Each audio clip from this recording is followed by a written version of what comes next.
We have a monthly podcast called The Future Makers, where we interview a lot of interesting people working in the fields of science and technology. Some of them are company founders, but others are not. We had, of course, multiple reasons for doing a podcast. We've been doing it for about a year now, over already.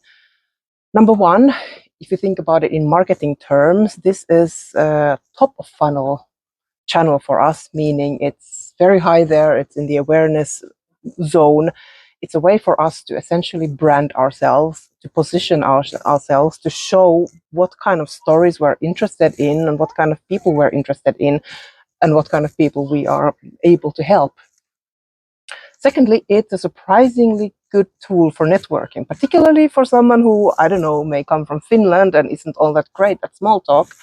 It's surprisingly effective when you are in a situation, a mingling situation, and meet somebody interesting and you ask them, hey, would you want to be in my podcast? Practically everybody says yes. So you get to know new people, you have the opportunity to learn more about them than you would in other situations.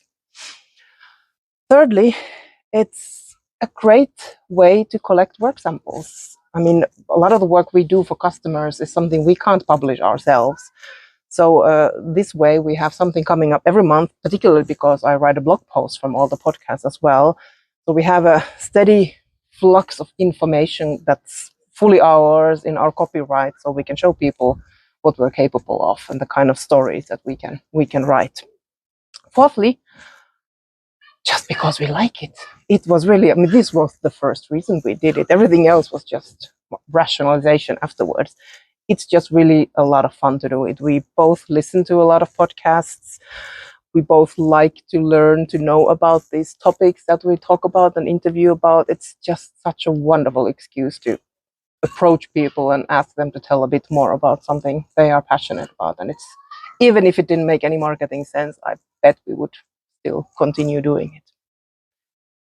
Now, I mentioned it's a top of funnel thing, which means that it's really not a sales tool for us. It's not about conversion.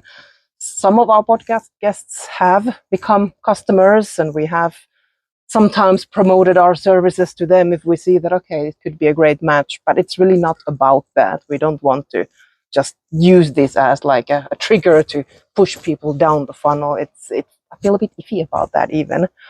I do wonder if we could make a bit more use of it as a sales tool, but so far I haven't found a way that would feel good and fit my values and the way we actually want to engage with people. But if you have great ideas, they are definitely very welcome.